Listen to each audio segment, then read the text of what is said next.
कहानी की शुरुआत होते ही हम देखते हैं कि एक विशाल मालवाहक जहाज शांत समुद्र में अपनी मंजिल की ओर बढ़ रहा था, जब अचानक अंधेरे से घिरी नौकाएं उस पर टूट पड़ीं। ये थे समुद्री डाकू और भाड़े के सैनिक, जो हथियारों से लैस होकर जहाज के कर्मचारियों को बंधक बनाने लगे।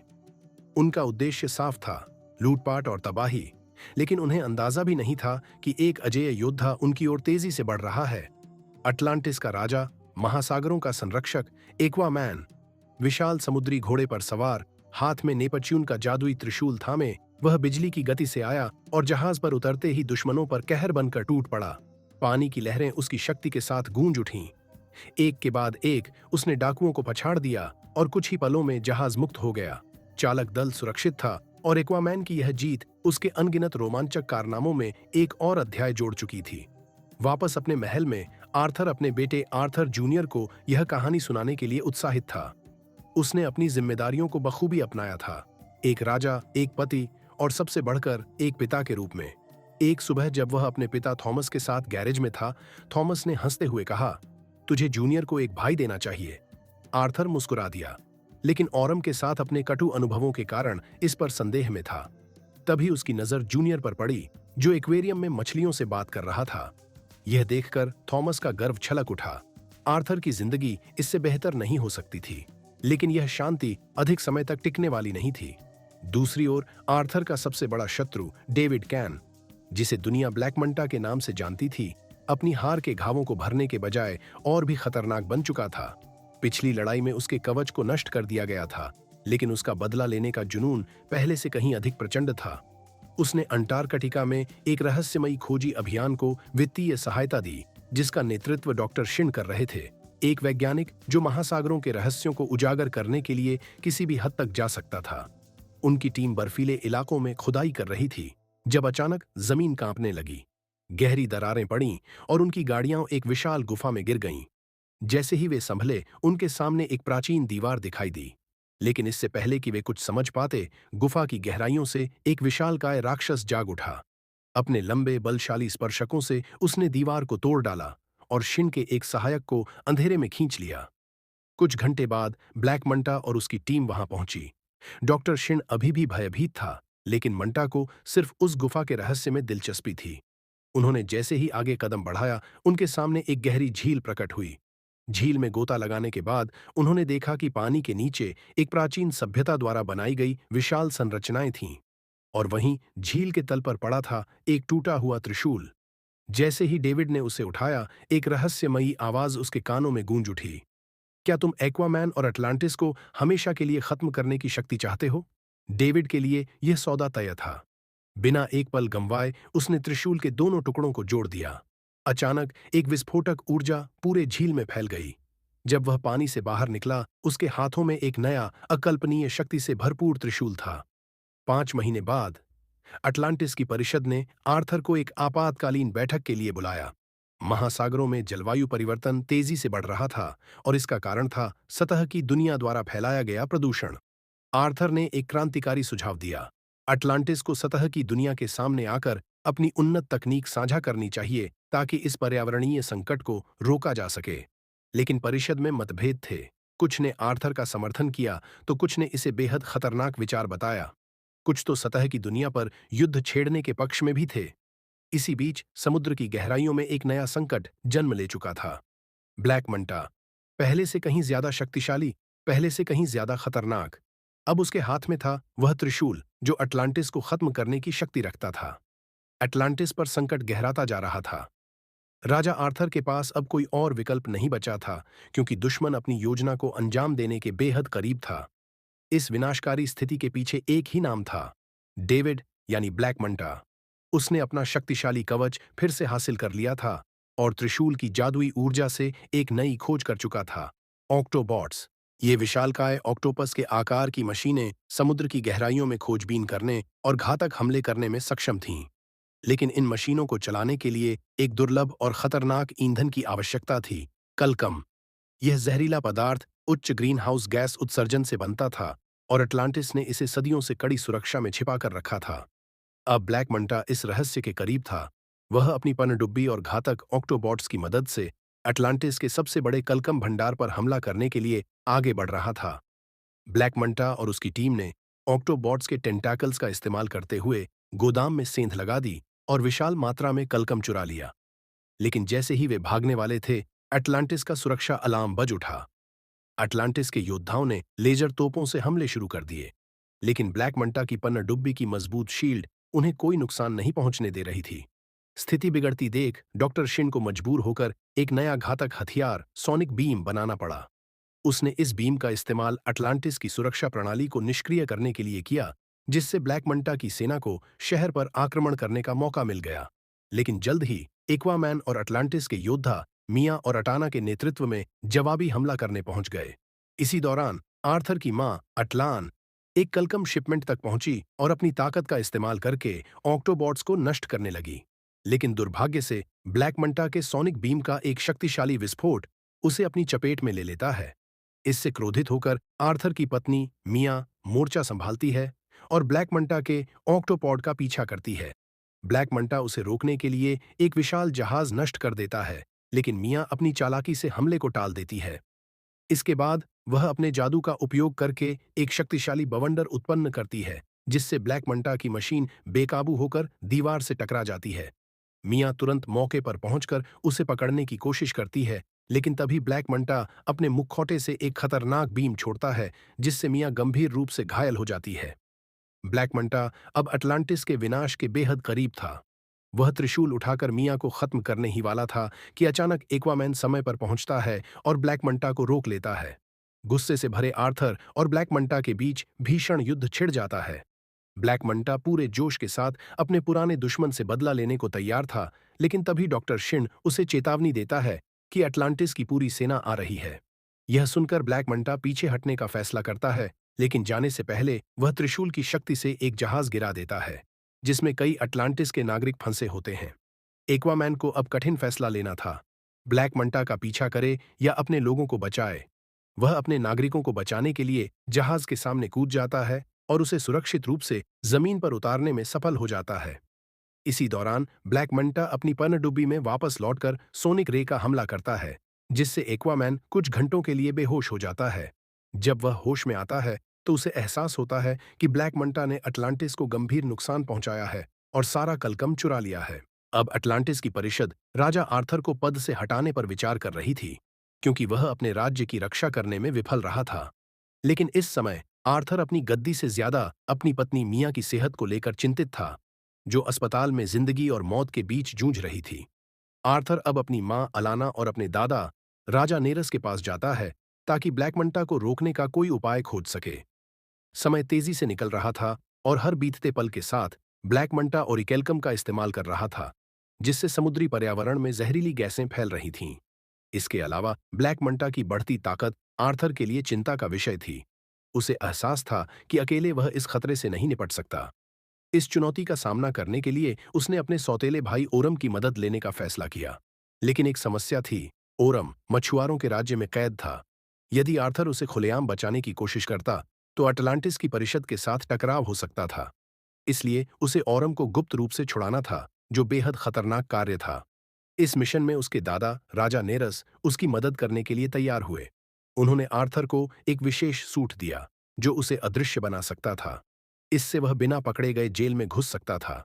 साथ ही अलाना ने भी उसकी मदद के लिए टोपो नामक एक चतुर ऑक्टोपस भेजा। टोपो की खासियत थी कि वह अपनी त्वचा का रंग बदलकर किसी भी वातावरण में घुल मिल सकता था। सब कुछ तैयार होते ही आर्थर और टोपो मछुआरों की जेल की ओर बढ़े। अंदर ओरम को जेलर द्वारा यातनाएं दी जा रही थीं, जिससे वह बहुत कमजोर हो चुका था। जैसे ही टोपो ने गार्ड्स को चुपचाप बेअसर किया, आर्थर अपने भाई तक पहुंचा। लेकिन लंबे समय से चली आ रही दुश्मनी के कारण ओरम पहले उसे स्वीकार करने में हिचकिचाया। हालांकि हालात को देखते हुए उसे आर्थर की मदद स्वीकार करनी पड़ी। दोनों जल्दी से भागने की योजना बनाते हैं। जेल के बाहर गार्ड्स विशाल कीड़े जैसे घोड़ों पर गश्त कर रहे थे। आर्थर और ओरम ने उन राक्षसी जीवों को हराकर उनकी सवारी की। ये जीव शुरुआत में आक्रामक थे, लेकिन जल्द ही आर्थर और ओरम का नियंत्रण मान गए। भागने का रास्ता बनाने के लिए उन्होंने उन जीवों को जेल की दीवारों पर चढ़ने का आदेश दिया। कुछ ही सेकंड में वे ऊंची दीवारों पर चढ़कर अपनी ताकतवर जबड़ों से छत तोड़ देते हैं, जिससे भागने का मार्ग खुल जाता है। जेल से निकलने के बाद आर्थर और ओरम एक विशाल रेगिस्तान में पहुंचे। क्षितिज पर समुद्र दिख रहा था, लेकिन ओरम को अपनी शक्तियां वापस पाने के लिए जल्द से जल्द वहां पहुंचना था। तभी और गार्ड्स अपने माउंट्स के साथ उनका पीछा करते हुए आ पहुंचे। एक गार्ड आर्थर को पकड़ने की कोशिश करता है, लेकिन वह अपने अदृश्य सूट का उपयोग करके बच निकलता है और हमलावरों को परास्त कर देता है। दूसरी ओर ओरम का माउंट छूट जाता है, जिससे वह समुद्र तक पैदल जाने के लिए मजबूर हो जाता है। कमजोर होने के कारण वह रेत पर घिसटते हुए आगे बढ़ता है, जबकि गार्ड्स उसे खत्म करने के लिए तैयार हो रहे होते हैं। तभी अचानक एक विशाल लहर उठती है और ओरम को समुद्र में बहा ले जाती है। पानी के संपर्क में आते ही वह अपनी शक्तियां पुनः प्राप्त कर लेता है। अब पहले से कहीं अधिक ताकतवर ओरम गार्ड्स के भालों को पकड़कर पूरे समूह को आसानी से हरा देता है। अब जब स्थिति नियंत्रण में थी, आर्थर अपने भाई को पूरे घटनाक्रम के बारे में बताता है। ओरम को सुनकर एहसास होता है कि अटलांटिस कितने बड़े खतरे में है। अपनी शक्तियों को पुनः प्राप्त करने के बाद वह आर्थर को समुद्र के गहरे हिस्से में स्थित एक रहस्यमयी गढ़ में ले जाने का फैसला करता है। यह गढ़ समुद्री डाकुओं और खतरनाक भाड़े के सैनिकों का ठिकाना था। यहाँ के शासक को फिश किंग के नाम से जाना जाता था। आर्थर और ओरम जब वहां पहुंचते हैं तो उन्हें फिश किंग के दरबार में ले जाया जाता है। ओरम डेविड केन, ब्लैक मंटा के ठिकाने की जानकारी के बदले में एक सौदा करने की कोशिश करता है, लेकिन फिश किंग मना कर देता है। आर्थर को एहसास हो जाता है कि शब्दों से कुछ हासिल नहीं होगा। वह सीधे फिश किंग के गार्ड्स पर हमला कर देता है। गार्ड्स आर्थर की ताकत के सामने टिक नहीं पाते और एक-एक करके गिरने लगते हैं। अंत में आर्थर एक ऑक्सीजन मास्क उठाता है और उसे फिश किंग के चेहरे पर लगा देता है। वह मास्क का क्रैंक घुमा देता है, जिससे उसमें पानी की मात्रा कम होने लगती है और फिश किंग सांस नहीं ले पाता। हार मानते हुए फिश किंग स्वीकार करता है कि डेविड केन एक द्वीप पर है, जो एक सक्रिय ज्वालामुखी के पास स्थित है और जिसे द डेविल्स माउथ कहा जाता है। यह जानकारी मिलने के बाद आर्थर फिश किंग को जीवित छोड़ देता है और ओरम के साथ द्वीप की ओर बढ़ जाता है। आर्थर और ओरम जैसे ही जंगल में प्रवेश करते हैं, उन्हें कुछ अजीब महसूस होता है। वहां के पेड़ और जानवर पहले से कहीं ज्यादा बड़े और हिंसक हो चुके थे। ओरम को जल्दी ही एहसास होता है कि यह सब ओरिकेल्कम के जहरीले प्रभाव के कारण हो रहा है। उनका यह शक सही साबित होता है जब अचानक विशाल मांसाहारी कीड़े उन पर हमला कर देते हैं। कीड़ों की संख्या इतनी अधिक थी कि आर्थर और ओरम को भागने के अलावा कोई रास्ता नहीं दिखता। वे तेजी से जंगल से बाहर निकलने की कोशिश करते हैं और भागते भागते एक विशाल चट्टान तक पहुंच जाते हैं, लेकिन वहां से आगे कोई रास्ता नहीं दिखता। आर्थर पानी में कूदने का सुझाव देता है, लेकिन ओरम की नजर चट्टान के किनारे बनी एक प्राचीन अटलांटियन राजा की मूर्ति पर पड़ती है। उस पर लिखा था, सच्चा राजा पुल बनाता है। ओरम इस संदेश को शाब्दिक रूप से समझता है और अपनी पूरी ताकत से मूर्ति को गिराने की कोशिश करता है। पहले तो यह एक गलत कदम लगता है, लेकिन अचानक मूर्ति गिरकर एक पुल का रूप ले लेती है, जिससे जंगल के दूसरे हिस्से में जाने का रास्ता बन जाता है। दोनों भाई तुरंत उस पुल को पार करते हैं और कीड़ों से बचने में सफल हो जाते हैं। अब वे उस स्थान पर पहुंच चुके थे जहां ज्वालामुखी के पास ब्लैक मंटा का गुप्त अड्डा स्थित था। डेविड ने वहां ओरिकेल्कम को गलाने के लिए एक विशाल भट्टी बना रखी थी, जिससे जहरीली गैसें निकलकर समुद्री पर्यावरण को बर्बाद कर रही थीं। इस बीच ब्लैक मंटा का वैज्ञानिक सहयोगी शिन उसे भट्टी की स्थिति की जानकारी देने जाता है, लेकिन वह डेविड को अपने कमरे में नहीं पाता। इसके बजाय वह वहां रखे त्रिशूल को देखता है और अनायास ही उसके दो हिस्सों को जोड़ देता है। जैसे ही दोनों हिस्से जुड़ते हैं, शिन को एक भयानक झलक मिलती है, एक दुष्ट आत्मा जो ब्लैक मंटा को नियंत्रित कर रही थी।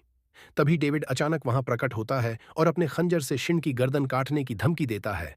डरा हुआ शिन उसे समझाने की कोशिश करता है कि त्रिशूल उसे नियंत्रित कर रहा है, लेकिन डेविड ठहाका लगाकर जवाब देता है, जब तक आर्थर और उसका राज्य राख में नहीं बदल जाते, मैं इस शक्ति का उपयोग करता रहूंगा। रात होने पर आर्थर और ओरम डेविड के अड्डे की खोज जारी रखते हैं। वे जंगल पर नजर रखने वाले एक गार्ड को पकड़ लेते हैं और उसे हराकर उसके नक्शे के अनुसार आगे बढ़ते हैं। आखिरकार वे गुप्त अड्डे तक पहुंचने में सफल होते हैं और नियंत्रण कक्ष में घुस जाते हैं। वहां उन्हें पता चलता है कि डेविड ने ज्वालामुखी के माध्यम से ओरिकेल्कम की भट्टी चलाई हुई है, जिससे जहरीली गैसें पूरे समुद्र में फैल रही हैं। यह समझते ही आर्थर और ओरम को एहसास होता है कि अगर इसे जल्द न रोका गया तो पूरा पारिस्थितिकी तंत्र नष्ट हो सकता है। तभी अचानक शिन उनके सामने बंदूक लिए प्रकट होता है, लेकिन वह उन पर हमला करने के बजाय उन्हें ब्लैक मंटा की योजना रोकने में मदद करने का प्रस्ताव देता है। वह आर्थर को चेतावनी देता है कि डेविड अब पूरी तरह उस बुरी आत्मा के नियंत्रण में है। इससे पहले कि शिन कुछ और बता पाता, नियंत्रण कक्ष का दरवाजा विस्फोट से उड़ जाता है। धमाके से आर्थर और ओरम खिड़की से बाहर गिर जाते हैं। वे किसी तरह खुद को संभालते हैं, लेकिन जैसे ही उठते हैं वे देखते हैं कि चारों तरफ ब्लैक मंटा के भाड़े के सैनिकों ने उन्हें घेर लिया है। ओरम तुरंत अपने दुश्मनों पर हमला करता है और एक भाड़े के सैनिक से लेजर गन छीन लेता है। लेकिन तभी एक सैनिक जेट प्रोपेलर से उड़ता हुआ आता है और ओरम पर हमला कर देता है। यह देख आर्थर तुरंत एक भारी लोहे का हुक उठाकर सैनिक पर फेंकता है, जिससे वह दीवार से टकराकर नीचे गिर जाता है। इस बीच एक विशाल ऑक्टोपॉड रोबोट ओरम का पीछा करता है। उसकी गोलियां इस रोबोट पर बेअसर साबित होती हैं। रोबोट अपने टेंटिकल्स से ओरम को जकड़ लेता है और उसे कुचलने की कोशिश करता है।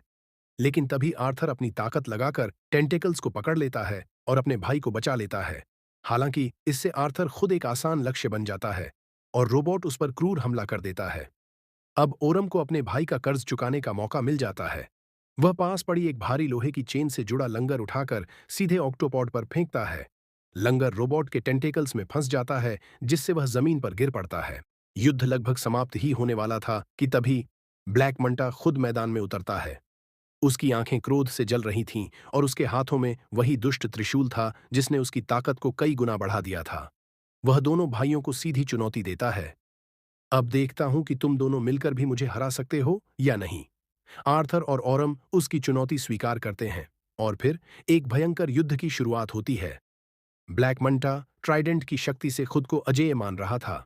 उसने एक घातक किक से आर्थर को दूर फेंक दिया और फिर अपने त्रिशूल को उसकी ओर उछाल दिया। लेकिन आर्थर किसी तरह इसे चकमा देने में सफल रहा। दूसरी ओर ओर्म ने त्रिशूल को पकड़ने की कोशिश की, लेकिन जैसे ही उसने इसे छुआ, उसे एक रहस्यमय क्षेत्र और एक प्राचीन शक्ति के दर्शन हुए। ये दृश्य उसे हिलाकर रख देते हैं और ब्लैक मंटा इस मौके का फायदा उठाकर उस पर अपनी घातक किरण छोड़ता है। उसी क्षण पूरा द्वीप हिलने लगता है। यह नेरस की दागी गई मिसाइलों के कारण था। वह अपने पोते पोतियों को बचाने आया था।